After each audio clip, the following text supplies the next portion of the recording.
नमस्कार class 11th के students, कैसे हैं आप लोग बच्चे और कैसी चल रही है आपकी जेईई नीट और बोर्ड एग्जामिनेशन के लिए तैयारी।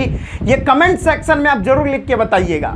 अच्छी चल रही है तो वो भी लिख के बताइएगा, नहीं चल रही है तो वो भी लिख के बताइएगा। मैं गाइड करूंगा आपको कि किस तरह से आप अपना स्टडी को अच्छा कर सकते हैं। ठीक है, टेंशन वाली बात नहीं है। आप कमेंट करो भाई, मैं उसका सोल्यूशन बताऊंगा। क्यों आपको पढ़ाई में मन नहीं लगता, ठीक है, क्यों आप नहीं पढ़ पा रहे हो, क्यों आपको समझ नहीं आ रहा, सारा चीज़ का निदान बताऊंगा। ठीक है, तो चलिए आज हम लोग some basic concept of chemistry यानी उसी का दूसरा नाम है मोल कंसेप्ट का नेक्स्ट पार्ट ले आए हैं, यानी नेक्स्ट लेक्चर ले आए हैं, जहां पर आज हम मोल के बारे में बात करेंगे। आखिरकार मोल क्या होता है। ठीक है, तो मोल निकालने का एक नहीं तीन फार्मूला पढ़ेंगे। ये तो बेसिकली सबको पता होगा, है ना, और कुछ क्वेश्चंस करेंगे जो अच्छे क्वेश्चंस हैं। ठीक है, समझ में आया। आज हम लोग क्या पढ़ने वाले हैं। आज हम लोग पढ़ेंगे मोल्स कैसे फाइंड करते हैं। क्या मोल्स कैसे फाइंड करते हैं उसके लिए फार्मूला बताएंगे, और उसके बाद उस पर आधारित मोल्स पर आधारित कुछ क्वेश्चंस करेंगे। तो डेफिनेटली ये वीडियो ज़्यादा बड़ा नहीं होने वाला है। तो आइए स्टार्ट करते हैं। मेरा तो नाम आपको पता ही होगा, नहीं पता है तो मेरा नाम है विजेता आनंद। तो चलिए स्टार्ट करते हैं। और मैं हमेशा की तरह फिर से एक बात बोलूंगा, जिस जोश के साथ मेरे साथ आप बने हुए हैं वही जोश अगर आपको लास्ट तक बना रह गया, डेफिनेटली आप नीट और जेईई डेफिनेटली क्रैक कर सकते हो। जो बच्चे नीट के लिए प्रिपरेशन कर रहे हैं, जो बच्चे जेईई के लिए कर रहे हैं, ठीक है, क्योंकि ये जो मैं कंटेंट दे रहा हूं दिस इज सफिशिएंट भाई। चलो स्टार्ट करते हैं। तो हेडिंग लगाइएगा मोल। हेडिंग क्या लगाना आप लोग को? मोल। मोल मोल मोल मोल को हम भाई एन से दिखाते हैं। मोल को एन से दिखाते हैं। बात समझ में आया। अगर कहीं पर दिया रहे 1 मोल, मैं दूसरा मार्कर यूज करूंगा, कहीं पर दिया रहे 1 मोल, तो 1 मोल इक्वल टू होता है 6.022 इंटू 10⁻23। ठीक है, यानी 1 मोल की वैल्यू ही यही होती है। 1 mole is equal to 6.022 into 10⁻23, और कहीं कहीं पर बहुत सारे बुक में 6.023 इंटू 10⁻23 भी दिया रहता है। तो कोई बात नहीं, दोनों सेम है। ठीक है, और इसी को हम Na भी बोलते हैं। ये बात समझ में आई? ये बात समझ में आई? ठीक है, अभी मोल के लिए फॉर्मूला भी आपको बताऊंगा, टेंशन वाली बात नहीं। तो 1 मोल में Na आपको atoms, Na molecules, Na ions present होंगे। सिमिलरली मैं कहूंगा, अरे भैया 1 मोल में आपने बता दिया, ठीक है, तो बताइए 2 मोल में कितने पार्टिकल्स? तो 6.022 इंटू 10⁻23 और 2 से गुना कर दो भाई, अब इक्वल टू 2Na हो जाएगा। सिमिलरली आप 5 मोल के लिए भी कैलकुलेट करो तो क्या होगा? 5 इंटू 6.022 इंटू 10⁻23।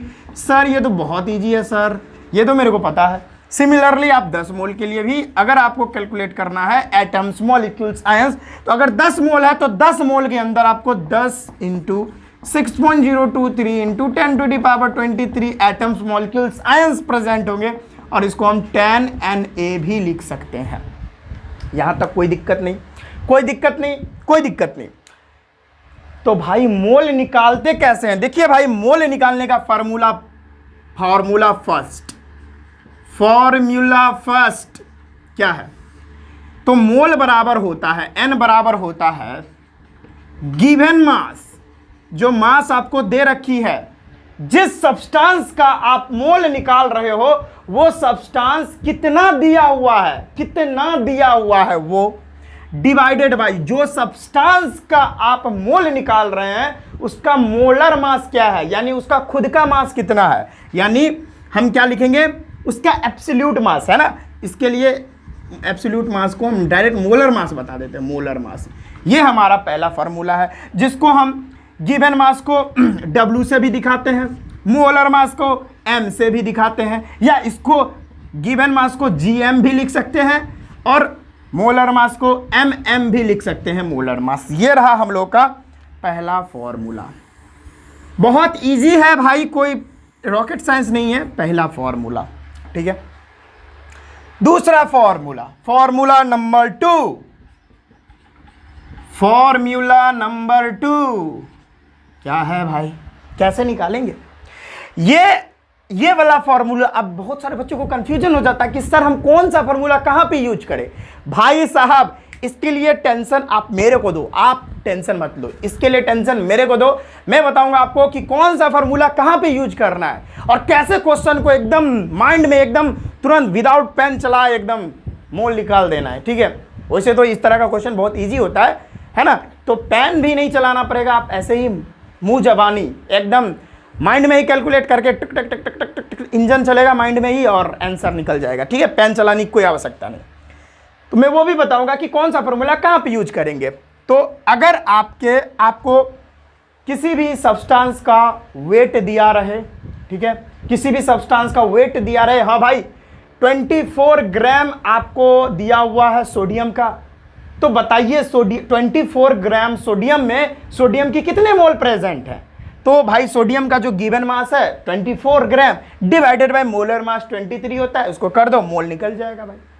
इस तरह से फॉर्मूला नंबर 2 आपको पार्टिकल्स के लिए आता है, यानी n कैसे निकालोगे, n निकालोगे, n इजकल टू होता है गिवन पार्टिकल, क्या, given particle divided by N A, Avogadro number. N को क्या बोलते हैं, एन ए को क्या बोलते हैं, एवोगैड्रो नंबर, जिसकी वैल्यू क्या होती है, अरे सभी लोग जानते हैं, जिसकी वैल्यू ये होती है। एन ए की वैल्यू क्या होती है, फिर से लिख दूं, मैं लिख चुका हूं, एन ए की वैल्यू क्या होती है 6.022 इंटू 10⁻23, कहीं कहीं बुक में 6.023 इंटू 10⁻23 भी लिखा रहता है। और बहुत कॉम्प्लिकेटेड कैलकुलेशन हो तो ये वाला पॉइंट को आप हटा भी सकते हो, आप इसको डायरेक्ट 6 इंटू 10⁻23 लिख सकते हो, ठीक है, अगर कॉम्प्लिकेटेड कैलकुलेशन हुआ तब, नहीं तो नहीं लिखना है, ठीक है।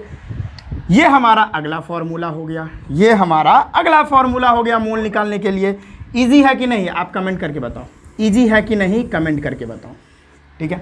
यानी मोल कैसे निकालोगे, अगर मान लो कोई भी सब्सटेंस का ना नंबर ऑफ पार्टिकल्स दिया हुआ है, कह रहा है कि भाई ऐसे बोले, क्वेश्चन ऐसे कह रहा है कि भाई कोई सब्सटेंस में, जैसे सोडियम का कोई एक मेटल है, उसके अंदर आपको कितने उसके अंदर 12.044 इंटू 10⁻23 पार्टिकल सोडियम के प्रेजेंट है। तो बताओ सोडियम का कितना मोल प्रेजेंट है।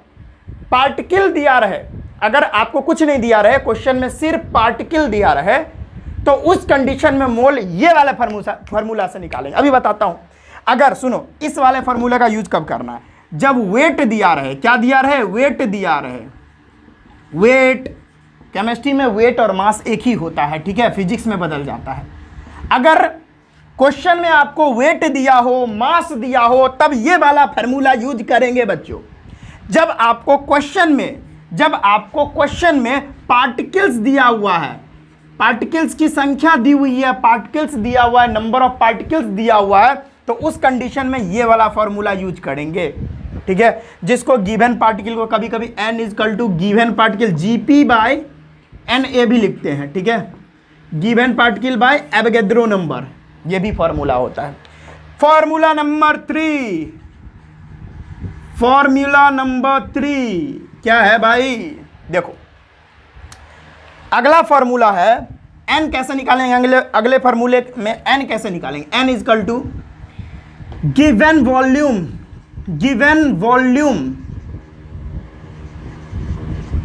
Divided by 22.4 litre. ये रहा अगला फॉर्मूला हम लोगों का मोल निकालने का। ये फॉर्मूला का इस्तेमाल कैसे करेंगे, कहां करेंगे, वो भी बता रहा हूं। ये फॉर्मूला का इस्तेमाल तब करना है जब गैस का वॉल्यूम दिया रहे, क्या, जब गैस का वॉल्यूम दिया रहे, जब गैस का वॉल्यूम दिया रहे, जैसे कहेगा CO2 का वॉल्यूम है 11.4 लीटर, 11.2 लीटर, तो बताइए कार्बन डाइऑक्साइड का कितना मोल प्रेजेंट है। अगर वॉल्यूम के रूप में दिया रहे, अगर वॉल्यूम दिया रहे, कहेगा क्या, 11.2 litre of CO2 is present in a particular container, तो बताइए CO2 का कितना मोल उस कंटेनर के अंदर प्रेजेंट है। तो जब भी गैस के वॉल्यूम की बात करें, तब आप लोगों को ये वाला फॉर्मूला इस्तेमाल में लाना है प्यारे बच्चों। बोलो मेरे प्यारे बच्चों को बात समझ में आ रही है, भेजे में घुस रही है? आएगी, डेफिनेटली आएगी, टेंशन मत लीजिए। क्वेश्चन कराएंगे, बहुत मजा आएगा। नीट लेवल का क्वेश्चन कराएंगे, ठीक है, हर एक लेवल का क्वेश्चन कराएंगे, तो टेंशन वाली बात नहीं है, ठीक है। वैसे तो अभी तो हम स्टार्ट ही किए हैं, आज का वीडियो ज़्यादा बड़ा तो नहीं होगा, लेकिन हम आपको बेसिक कंसेप्ट दे रहे हैं जिससे आपको क्वेश्चन सब बनेगा, बढ़िया से बनेगा, ठीक है। फॉर्मूला 1, ये वाला फॉर्मूला कैसे इस्तेमाल करना है? जब आपको क्वेश्चन में वेट या मास दिया हो, जब कोई सब्सटेंस का वेट दिया हो, बोलेगा अच्छा सोडियम के 23 ग्राम दिए हुए हैं, तो बताइए सोडियम के 23 ग्राम, सोडियम का सब्सटेंस या सोडियम का मेटल है, 23 ग्राम दिया हुआ है, तो बताइए उसमें कितने मोल्स प्रेजेंट होंगे सोडियम के। तो कभी भी मास का बात करें, वेट का बात करें, तब ये वाला फॉर्मूला विदाउट एकदम दिमाग में कुछ किए ये वाला फॉर्मूला यूज करो। फॉर्मूला 2 कब यूज करना है? जब भी पार्टिकल्स दिया रहे, जब भी पार्टिकल्स दिया रहे, तब ये वाला फॉर्मूला यूज करो, ठीक है, ये वाला फॉर्मूला यूज करो। और जब भी वॉल्यूम वगैरह दिया हो, तो लीटर में, ठीक है, लीटर में, ml में, इस तरह से दिया हो, तो ये वाला फॉर्मूला इस्तेमाल करो, ठीक है। Simple simple simple. तो इतनी सारी बातों को पहले नोट करें, इतनी सारी बातों को पहले नोट करें, ठीक है। चलो, अच्छा, बहुत सारे बच्चों को कंफ्यूजन रहता है, एक बार मैं देख लूँ यहाँ पर दिख रहा है कि नहीं। कभी कभी होता है ना, दिखता नहीं है। हाँ, जगह पर्याप्त है। तो मैं यहाँ एक बात करता हूँ, एक बहुत ही इंपॉर्टेंट बात, डेट इज एसटीपी और एनटीपी। एसटीपी और एनटीपी क्या होता है भाई? एसटीपी का मतलब होता है standard temperature, standard temperature pressure, ठीक है। और एनटीपी होता है normal temperature pressure, normal temperature and pressure, ठीक है। इसका क्या मतलब हुआ? अगर स्टैंडर्ड टेम्परेचर एंड प्रेशर कह रहा है, इसका मतलब है क्या? इसका मतलब है टेम्परेचर जो है वो 0 डिग्री सेल्सियस होना चाहिए, ठीक है। प्रेशर जो है वो 1 बार होना चाहिए, ठीक है। 1 बार नहीं, प्रेशर 1 बार नहीं। अभी ये भी कंडीशन, बहुत मस्त कंडीशन बताऊंगा। प्रेशर जो है 180 m रहना चाहिए, ठीक है। स्टैंडर्ड टेम्परेचर प्रेशर इसको बोलते हैं। नॉर्मल टेम्परेचर प्रेशर में भी वही बात है कि टेम्परेचर जो है 0 डिग्री सेल्सियस रहना चाहिए, और प्रेशर जो है वो कितना रहना चाहिए? 180 m रहना चाहिए, ठीक है। और 0 डिग्री सेल्सियस को बात करो केल्विन में, तो kelvin equal to 273 kelvin.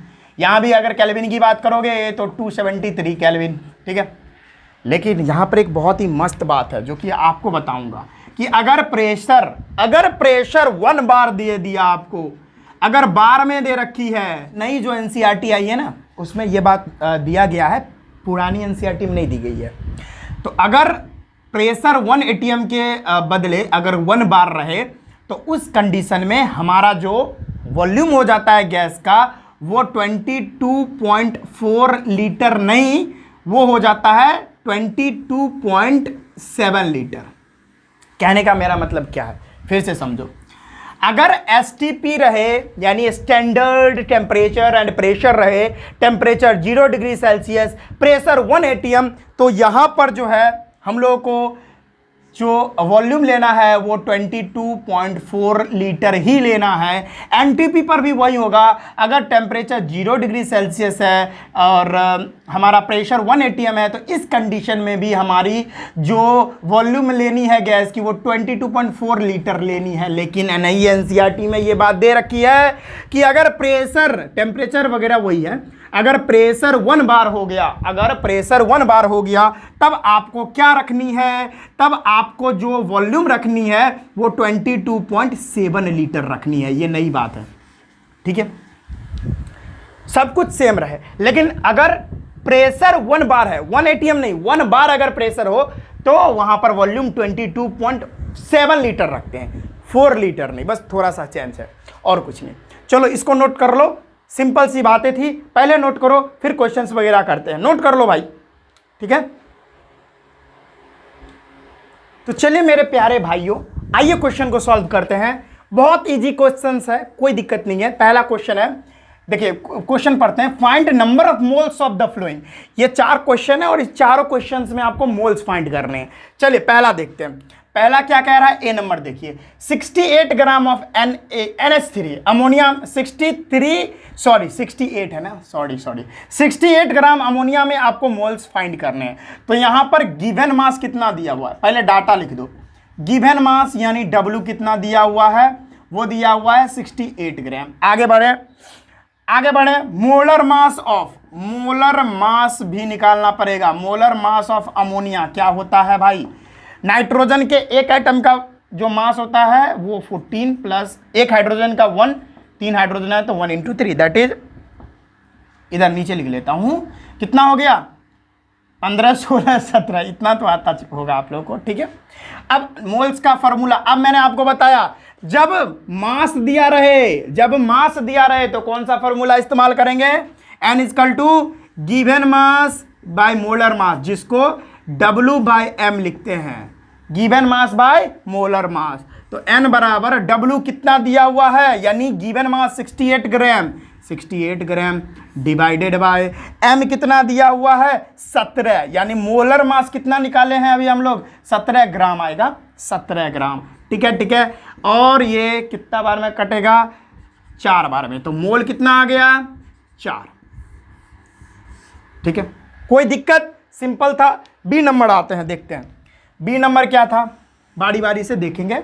B number क्या था, बी नंबर में था, ये देखो यहां ये नंबर ऑफ पार्टिकल्स यानी मॉलिक्यूल्स दे रखा है, ठीक है। तो मैं क्या कहूंगा, गिवन पार्टिकल यानी गिवन मॉलिक्यूल दिया हुआ, पार्टिकल भी लिख सकते हो कि कोई दिक्कत नहीं। गिवन मॉलिक्यूल कितना है 18.066 इंटू कुछ नहीं इंटू 10⁻23, वेरी सॉरी 23 दिया हुआ था। आगे अब यही वैल्यू दे रखी है भाई, तो एवोगैड्रो नंबर कितना होता है 6.023 इंटू 10⁻23। अब हमारा फॉर्मूला क्या होता है मोल निकालने का, ये देखो पार्टिकल दिया हुआ है तो कौन फॉर्मूला लिखेंगे, N = given particle by Avogadro number. N बराबर गिवन पार्टिकल कितना दिया हुआ है, सॉरी ये नहीं, ये तो एवोगैड्रो नंबर, ये दिया हुआ है गिवन पार्टिकल 18 ओ भाई क्या हो गया, I am sorry 1 minute please, 1 minute, light एक बंद हो गई है, वेरी सॉरी, लाइट एक बंद हो गई है, मैं इसको फिक्स कर लूँ। कोई मेरा है भी नहीं, एक मेरा भाई था जो रहता था हेल्प करता था, वो भी नहीं है, तो मेरे को खुद करना पड़ेगा, वेरी सॉरी। लाइट एक बंद हो गई, 1 मिनट, मुझे 1 मिनट दीजिएगा भाइयों।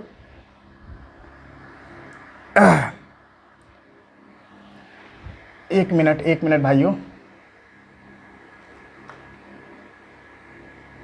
ओ भाई ये क्या हो रहा है, 1 मिनट, थोड़ा बहुत दिक्कत तो हो ही जाता है। चलो भाई मैं ऊपर से लगा दिया, बल्ब का ना वायर निकल गया है, गांव में रहते हैं ना तो उस तरह से नहीं है भाई यहाँ पे सिस्टम, ठीक है।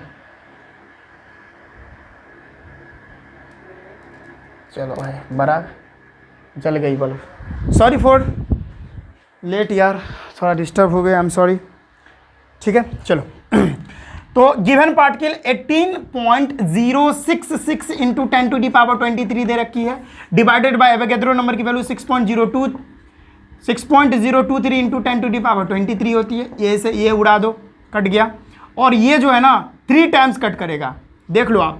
तो N बराबर मोल्स कितने आ गए, 3 मोल्स आ गए, बहुत ईजी है, सिंपल है ना। तो ये A बन गया, B बन गया, C देखो भाई, C देखो, C भी बहुत सिंपल है, 67.2 लीटर दे रखा है, सभी फॉर्मूला यूज हो जाएगा, इस तरह का मैंने क्वेश्चन लिया है। यानी गिवन वॉल्यूम, ये गिवन वॉल्यूम दिया हुआ है, वॉल्यूम दिया हुआ है गैस का, ठीक है, और कौन से गैस का दिया हुआ है ये नहीं बताया क्वेश्चन में, एक बार देख लूँ, नहीं क्वेश्चन में नहीं बताया, बस इतना दिया हुआ है, ठीक है। समझ में आया, एक बार देख लूँ क्वेश्चन में दिया हुआ है कि नहीं दिया हुआ है यार, चलो कोई बात नहीं है, नहीं दिया हुआ तो कोई बात नहीं। कोई एक गैस है और उसकी जो गिवन वॉल्यूम है, गिवन वॉल्यूम वो दे रखी है 67.2 लीटर, तो हम लोग के लिए जो वैल्यू है वो कितनी होती है 22.4 लीटर। तो हम क्या लिखेंगे मोल निकालने के लिए, ये इसमें से 67.2 लीटर में से 22 0.4 लीटर में डिवाइड दे देंगे। ये 3 टाइम्स कट करेगा, कितने टाइम? 3 टाइम्स। तो यहाँ पर मोल कितने आ गए? 3 मोल्स आ गए। ठीक है, ये भी कैलकुलेट हो गया। अब चौथा भी उसी तरह से है। यहाँ पे मीथेन का एनटीपी पर निकालना है मोल कितने में? 45.4 लीटर में। तो ये भी वही है, कितना दिया हुआ है? कितना दिया हुआ है? D number.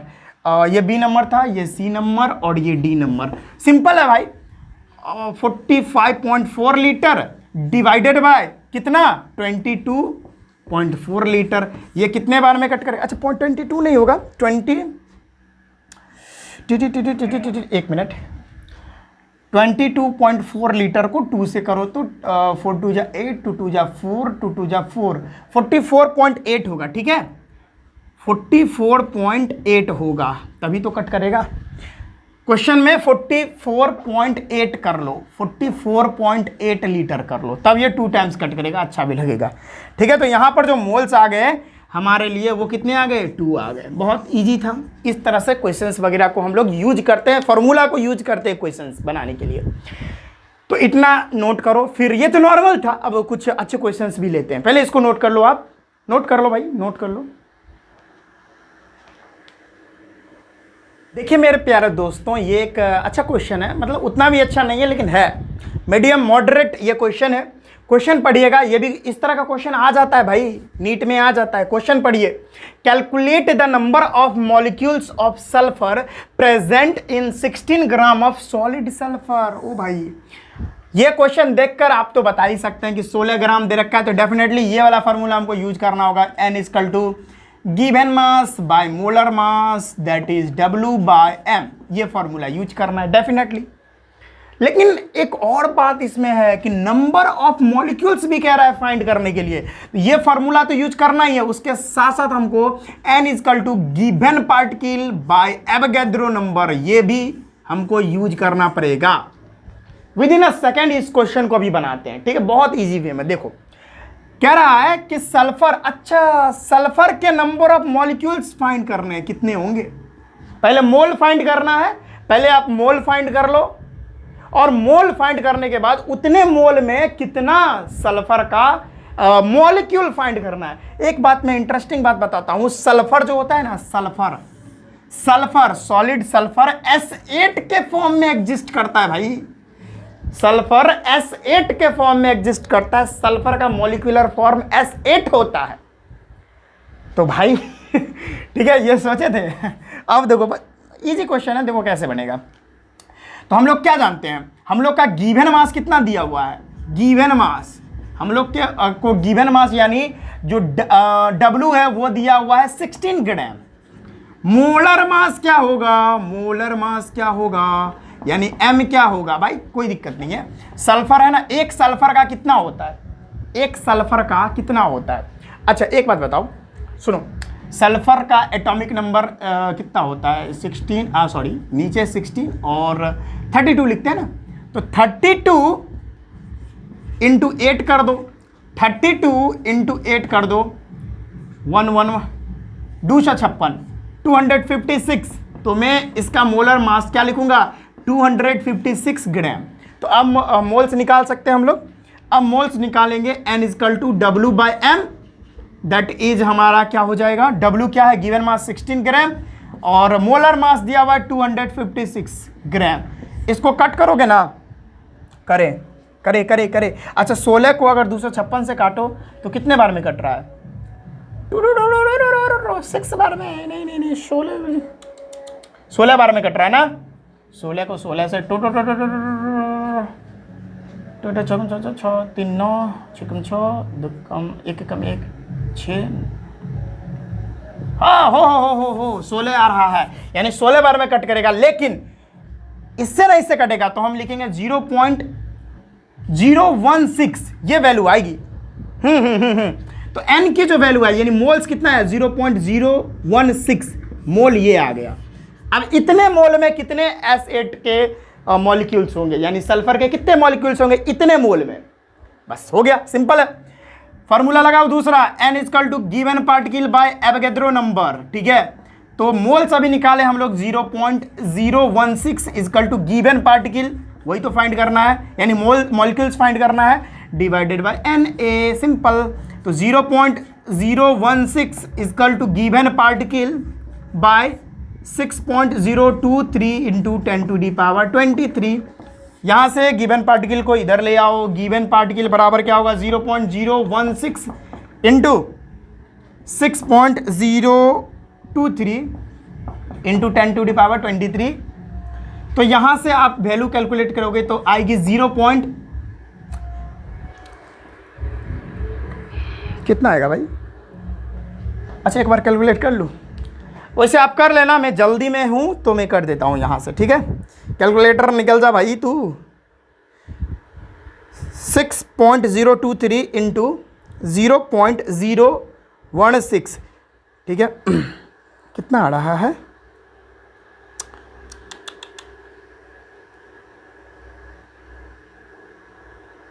एक मिनट भाई, एक मिनट।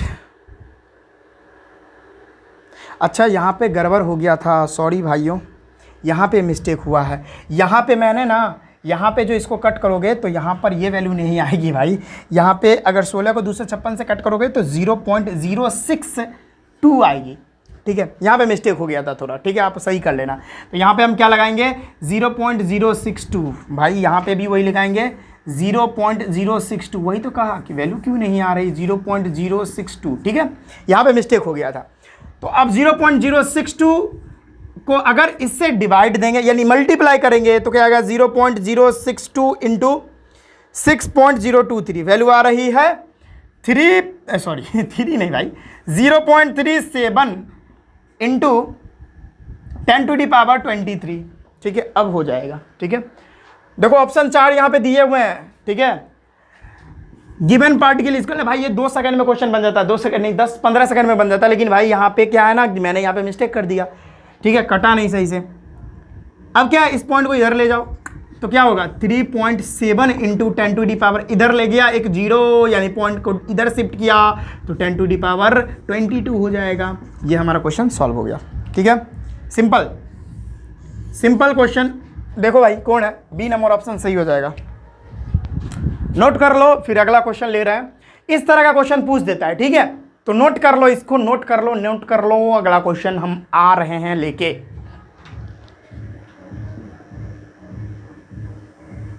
चलो भाइयों, एक और क्वेश्चन है, बहुत ही प्यारा क्वेश्चन है, पढ़ेंगे, नीट लेवल का क्वेश्चन है, नो डाउट। देखिए क्वेश्चन क्या है, 3.42 ग्राम ऑफ सुक्रोज, जिसका फॉर्मूला जानते हैं आप, C12H22O11 होता है, are dissolve in 18 gram of water, ठीक है, इन अ बीकर में डिजॉल्व कर रहा है। The number of atoms of oxygen atom पूछ रहा है, oxygen atom in the solution, और वो भी टोटल पूछ रहा है। द टोटल नंबर लिख लो आप, total number of oxygen atom कितने होंगे उस बीकर में बताने हैं। समझो भाई, मेरी बातों को समझो कि 3.42 ग्राम सुक्रोज यानी चीनी को लिया और 18 ग्राम वाटर में डिजॉल्व करवा दिया, ठीक है।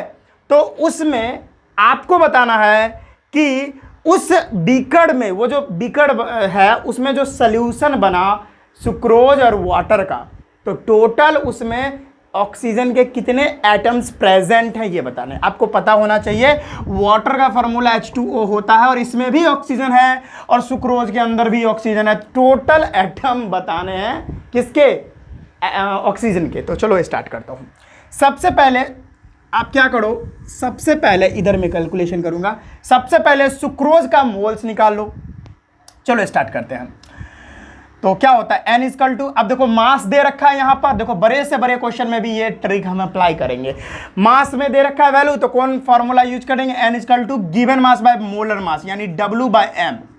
गिवन कितना मास दिया हुआ है सुक्रोज का गिवन मास कितना दिया हुआ है 3.42 डिवाइडेड बाय मोलर मास कितना होता है 342 होता है। आई थिंक अब कैलकुलेट करना पड़ेगा, मैं कैलकुलेट करके रखा हुआ था।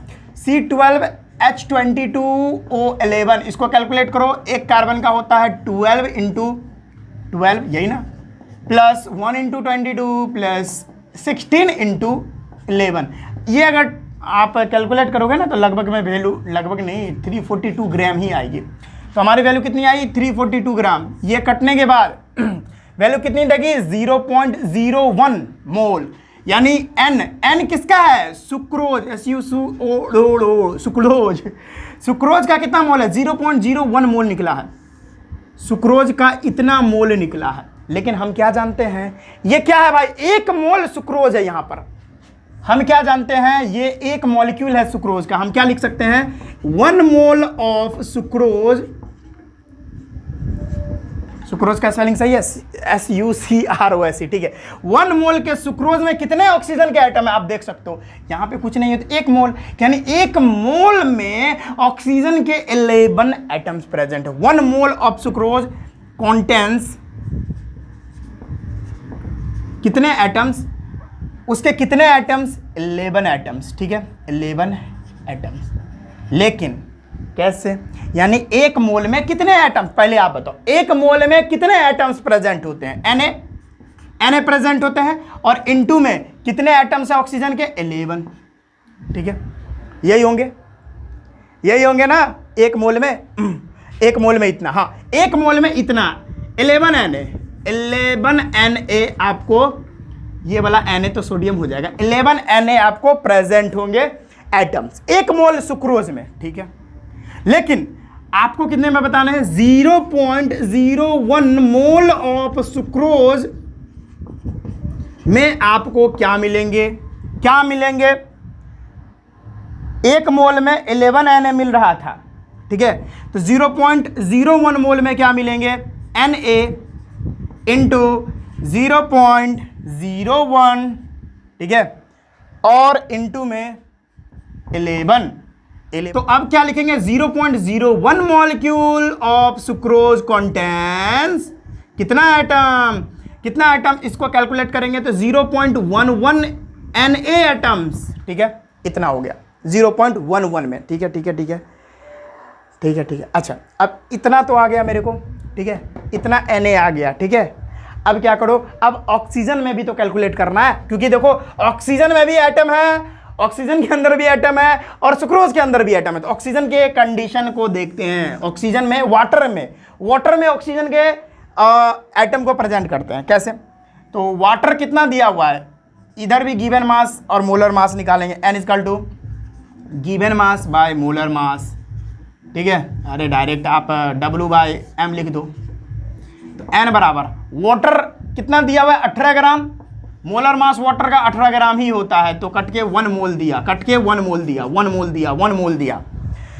तो N ऑफ वाटर के 1 मोल में आपको Na ऑक्सीजन के एटम्स प्रेजेंट होंगे। वाटर के 1 मोल में, यानी 1 मोल आया तो 1 मोल में Na एटम्स, यानी हम डायरेक्ट लिखेंगे 1 मोल ऑफ ऑक्सीजन कॉन्टेंस कितना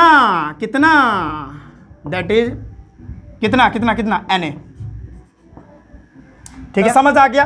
अब देखिए टोटल निकालता हूं, अब देखो यहां पर दूसरा मार्कर कहां है, यहां पे है। अब टोटल नंबर निकालता हूं, total number of atoms in the solution, ठीक है। मेरे को अगर बनाना था तो मैं तुरंत बना देता, अब समझा के बना रहा हूं। तो टोटल ये देखो, ये है सुक्रोज का, ये है सुक्रोज में ऑक्सीजन का आइटम कितना है 0.11 Na प्लस इधर भागो Na आइटम से, यानी 1 Na, ठीक है 1। तो मैं क्या लिखूंगा टक यहां पे लिखूंगा 1 + 1 1.11 into 10 to the power, Na की वैल्यू कितनी होती है 6.023 इंटू 10 टू द पावर 23, यही वैल्यू है ना। देखो तो इतना है, नहीं भाई इतना नहीं है।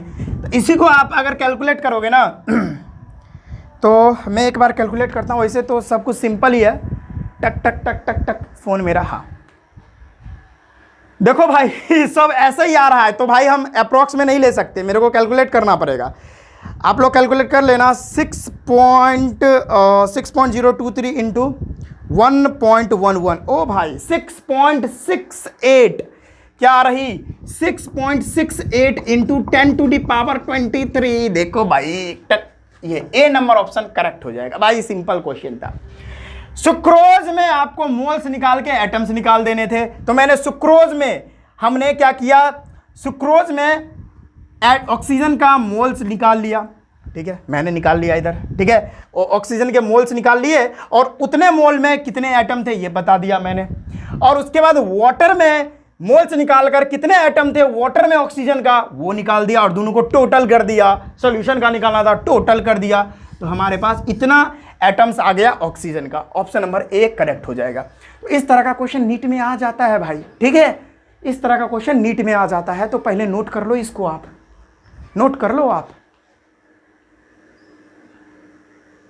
चलिए दोस्तों, एक अगला क्वेश्चन है, इस तरह का भी सवाल नीट में आ जाता है, लल्लू क्वेश्चन, लल्लू क्वेश्चन है ये, और इस तरह का भी सवाल नीट में आ जाता है। देखो क्या है, if 1.4 gram of calcium oxide is formed by the complete decomposition of calcium carbonate, then amount of calcium carbonate taken and amount of CO2 formed will be respectively। ये सारे हमारे given options हैं।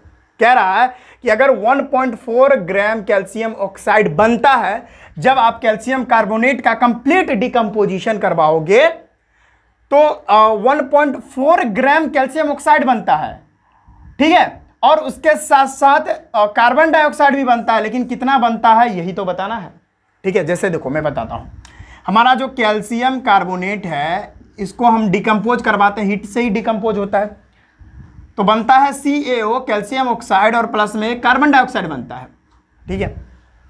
तो आपको क्वेश्चन में given है, ये I am sorry, question में आपको गिवन है कि जो कैल्शियम ऑक्साइड है ना वो 1.4 ग्राम दे रखा है, कितना, ये कितना बनता है 1.4 ग्राम बनता है। तो आपको बताना है कि कैल्शियम कार्बोनेट जो है वो कितना ग्राम होगा, वो कितना ग्राम होगा, यानी इसको मान लो आप X और इसको मान लो, यानी कैल्शियम कार्बोनेट कितना बनेगा और कार्बन डाइऑक्साइड कितना बनेगा, इसको Y मान लो, यानी X और Y की वैल्यू आपको फाइंड करनी है। चलो यहां पे देखो, ये कैल्शियम ऑक्साइड है ना, तो कैल्शियम ऑक्साइड का गिवन मास कितना दिया हुआ है, यानी कैल्शियम ऑक्साइड के केस के लिए बात कर रहे हैं, गिवन मास कितना दिया हुआ है, यानी W कितना दिया हुआ है 1.4 ग्राम। मोलर मास कितना होता है कैल्शियम ऑक्साइड का, कैल्शियम का 40 होता है और प्लस एक ऑक्सीजन का कितना होता है 16 होता है, ठीक है, तो 56 ग्राम हो गया, ठीक है। तो इसके लिए मोल्स क्या होगा, क्या होगा W/m, दैट इज 1.4/56, ठीक है। इस पॉइंट को उड़ाओ, क्या आएगा नीचे 10, 4 तो 1/40, ठीक है, और इसको अगर आप कैलकुलेट करोगे 40 टक टक टक 0 0, ठीक है, 2 और 40 आएगा ना 80, तो 2 टक टक टक टक टक और उसके बाद 0 100, ठीक है, 200, यानी 0.025 मोल्स आ गए, यानी N जो है, N की जो वैल्यू है कैल्शियम ऑक्साइड के लिए, कैल्शियम कार्बोनेट के लिए, कार्बन डाइऑक्साइड के लिए, सबके लिए जो N की वैल्यू है वो कितनी आई, N की जो वैल्यू है वो कितनी आई 0.025 मोल्स आ गया, ठीक है, बस सिंपल है, इतना मोल्स आ गया, इतना मोल्स आ गया, बस। अब कोई दिक्कत नहीं होना चाहिए। अब देखो, अब कैल्शियम कार्बोनेट का मोलर मास कितना है, मोलर मास कैल्शियम कार्बोनेट का मोलर मास कितना होता है, एक कैल्शियम का 40 ग्राम होता है, प्लस एक कार्बन का 12 और एक ऑक्सीजन का 16 और इंटू 3, दैट इज, आप लोग कर लो यहाँ से 40, अच्छा यहाँ पे देखो ये 40 प्लस 12 6, इधर हो गया 6 2 8 और ये 2 28, ऐसे नहीं भाई ऐसे नहीं, 12 प्लस 48, ठीक है, 48, अच्छा यहाँ 40 डायरेक्ट कर लो, 100 ग्राम हो गया, ठीक है, 100 ग्राम, ठीक है, इसका 100 ग्राम हो गया। और इसके लिए मोल्स कितनी है, मोल्स यहाँ है 0.025, निकाल दो, n बराबर यानी n कितना दिया हुआ है 0.025, और गिवन मास इसके लिए निकालना है, गिवन मास ही तो पूछ रहा है, x ही तो पूछ रहा है, तो मैं लिखूंगा x डिवाइडेड बाय, इसके लिए हमारे वैल्यू कितनी आई 100 आई है, तो x बराबर क्या हो जाएगा 0.025 इंटू में 100, डेट इज कितना आया 2.5, यही तो आया, 2.5 ग्राम। इसके लिए जो वैल्यू आई वो 2.5 ग्राम आ गया। एक्स जो है वो 2.5 ग्राम है। बहुत बढ़िया। अरे भाई एक्स और मान लो एक्स है, ये जेड है, समझो। अब देखो यहां से कैसे फाइंड हो, अब कुछ निकालने की जरूरत नहीं है। एक्स, ठीक है, यानी यहां पे एक इक्वेशन लिख सकते हैं, Z plus Y equal to X होता है। यहां एक की वैल्यू, जेड की वैल्यू 1.4 ग्राम प्लस वाई की वैल्यू नहीं दे रखी, वही फाइंड करना है। और एक्स की वैल्यू 2.5 ग्राम आ चुकी है, तो वाई आप क्या कर लोगे, 2.5 gram minus 1.4 gram, that is y. अरे भाई दैट इज वाई की वैल्यू यहां से कितनी आ गई, कितनी आ गई 5 में से 4 गया, 1.1 ग्राम। तो वाई कितना आ जाएगा 1.1 ग्राम, ये y कितना आ जाएगा 1.1 ग्राम। तो देख लो भाई, x की वैल्यू 2.5 ग्राम और y की वैल्यू 1.1 ग्राम। कौन है आंसर, देख लो। ए भाई 2 रिस्पेक्टिवली बोला था ना, तो 2.2 ग्राम और 1.1 ग्राम, ठीक है। ये ए नंबर ऑप्शन सही है बच्चों। इस तरह के भी लल्लू सवाल नीट में आ जाते हैं। इस तरह के लल्लू सवाल भी नीट में आ जाते हैं, तो इसको नोट कर लो। और क्वेश्चन करवा दूं, अरे भाई अगले वीडियो में करवा दूंगा, ये वीडियो थोड़ा लंबा हो गया, ठीक है। अगले वीडियो में और क्वेश्चन करवा दूंगा, लल्लू क्वेश्चन सब है यार। चलो नोट कर लो भाई, नोट कर लो। बहुत सिंपल सवाल सब है, कोई दिक्कत नहीं है। अगले वीडियो में और भी अच्छे सवाल करवाऊंगा, टेंशन वाली बात नहीं है। और भी नए कंसेप्ट बताऊंगा अगले वीडियो में, और भी नए कंसेप्ट बताऊंगा, ठीक है। वेपर प्रेशर वगैरह बता के, है ना, वेपर डेंसिटी बता के, तब जो है मोल्स फाइंड करवाऊंगा। और बहुत अच्छे सवाल लेंगे वहां पर, नीट लेवल, जेई लेवल के सवाल लेंगे, मजा आ जाएगा सॉल्व करने में, ठीक है। तो चलिए, आई होप आप ये पूरा बात नोट कर लिए होंगे और आज का लेक्चर भी आपको बहुत पसंद आया होगा, ठीक है। तो नोट कर लो भाई, जल्दी से नोट कर लो। मैं साइड में खड़ा हूं, जल्दी से आप नोट कर लो। शायरी सुनना पसंद करोगे? तो एक दो शायरी में आपको सुनाना चाहता हूँ। एक शायरी है, देखो सुनो। इस सावन मुझे यह सोचकर दुख बढ़ती है, पिछले बरसात मुझे खुश रखने वाली इस बरसात में किसी और को खुश रखती है। तो कैसा लगा ये शायरी, आप डेफिनेटली कमेंट सेक्शन में बताएं। और आज का लेक्चर कैसा लगा ये भी बताएं, ठीक है। सिर्फ शायरी ही सुनने नहीं आना है, पढ़ाई भी करना है। तो आई होप इसको नोट कर लिए होंगे और आई होप आज का लेक्चर भी पसंद आया होगा, जहां हमने अच्छे सवाल भी किए। अभी बहुत कम ही सवाल किए हैं, नेक्स्ट वीडियो में और सारे सवाल, बढ़िया सवाल, जेई मेंस और नीट लेवल के सवाल करेंगे, बहुत बढ़िया सवाल करेंगे, ठीक है। तो चलिए मिलते हैं नेक्स्ट वीडियो में। आई होप लेक्चर पसंद आया होगा। तो चलिए इसी तरह से अच्छे से तैयारी करते रहिए। और सिलेक्शन अगर आपको चाहिए तो भाई सब कुछ भूल जाओ, मोह माया सब कुछ यार। नानी के यहाँ जाना है, फूफा के यहाँ जाना है, वहाँ जाना है, क्रिकेट खेलने जाना है, सब भूल जाओ भाई। अगर आपको नीट और जेई में सिलेक्शन पाना है तो सब कुछ भूलना पड़ेगा, सेक्रीफाइस करना पड़ेगा। विदाउट सेक्रीफाइस कुछ नहीं होगा। जैसे नीट में देख लो ना भाई, 20 लाख बच्चे बैठते हैं, 20 लाख बच्चा बैठता है। पहले तो 550 में 500 मार्क्स पे ही गवर्नमेंट कॉलेज मिल जाता था, हाँ 550 में मिल जाता था। लेकिन अब इतना कंपटीशन हो गया है भाई साहब, 630 और 640 मार्क्स लाने वाले स्टूडेंट को भी मुश्किल होता है कि ये मुश्किल कहना होता है कि भाई गवर्नमेंट कॉलेज मिलेगा कि नहीं मिलेगा।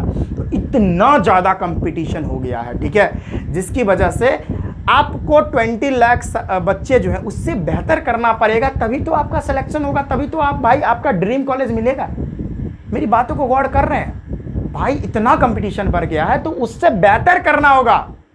देखो भाई एक बात मैं आपसे कहना चाहता हूँ, मैं तो आपको केमिस्ट्री पढ़ा रहा हूँ, जो टीचर आपको फिजिक्स पढ़ा रहे होंगे, जो टीचर आपको बायोलॉजी पढ़ा रहे होंगे, जो टीचर आपको मैथ पढ़ा रहे होंगे, ठीक है। बायोलॉजी वाले बच्चे नीट के लिए और जेई वाले बच्चे मैथ के लिए, ठीक है, मैथ वाले बच्चे जेई के लिए, उल्टा समझ लो आप। तो भाई टीचर वही पढ़ा रहे हैं बच्चों को, वही टीचर सारे बच्चों को पढ़ा रहे हैं, ठीक है। जो लिखवा रहे हैं, जो क्वेश्चन करवा रहे हैं वही करवा रहे हैं।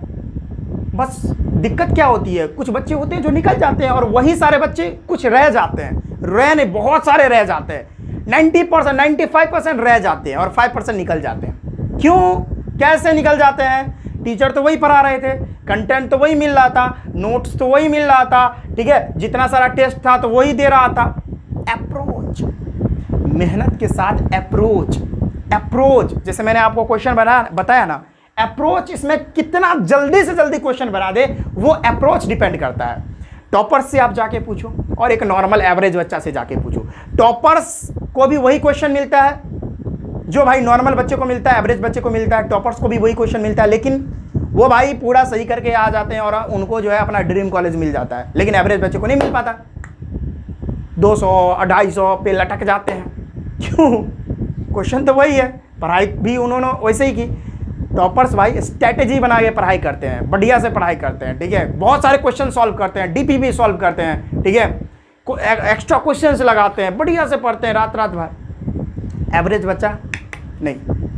और हाँ टॉपर्स जो रहते हैं वो अप्रोच लगाते हैं, बहुत तगड़ा अप्रोच लगाते क्वेश्चन सॉल्व करने में। जो क्वेश्चन आपको, जैसे ये क्वेश्चन को भी बहुत इजी वे में करवाया जा सकता था, ये क्वेश्चन को भी मैं बहुत इजी में करवा देता तुरंत, लेकिन आपको समझाना था इसीलिए मैं ऐसे करवाया। अगर आप चाहो तो ये क्वेश्चन को 2 मिनट क्या 1 मिनट में अगर सॉल्व करना है, 1 मिनट में सॉल्व करोगे तभी तो आगे वाला क्वेश्चन आप बना पाओगे, जल्दी टाइम मैनेजमेंट हो पाएगा। तो अप्रोच आपको हर एक क्वेश्चन में लगाना पड़ेगा, जितना जल्दी से जल्दी क्वेश्चन बन जाए। तो वही टॉपर्स करते हैं, जल्दी से जल्दी क्वेश्चन बनाते हैं और उनका टाइम भी बच जाता है और ज़्यादा से ज़्यादा क्वेश्चन वो बना पाते हैं, जिसकी वजह से उनका मार्क्स भी ज़्यादा आता है। तो ये सारी बातें होनी चाहिए। धीरे धीरे आपको सारा कुछ बताऊंगा, कैसे पढ़ना है, क्या करना है, सब बताऊंगा। तो चलिए, आई होप आज के इस वीडियो में जो भी बातें आपको बताई गई हैं, जो भी क्वेश्चन आपको बताए गए हैं, सारे समझ में आ गए होंगे। कोई भी डाउट है तो कमेंट सेक्शन आपके लिए 24/7 खुला रहता है। जो भी दिल की बातें हैं वो लिख डालो भाई, मैं यहाँ पर देखूंगा और उसका निदान करूंगा, ठीक है। चलिए मिलते हैं नेक्स्ट वीडियो में, तब तक के लिए जय हिंद।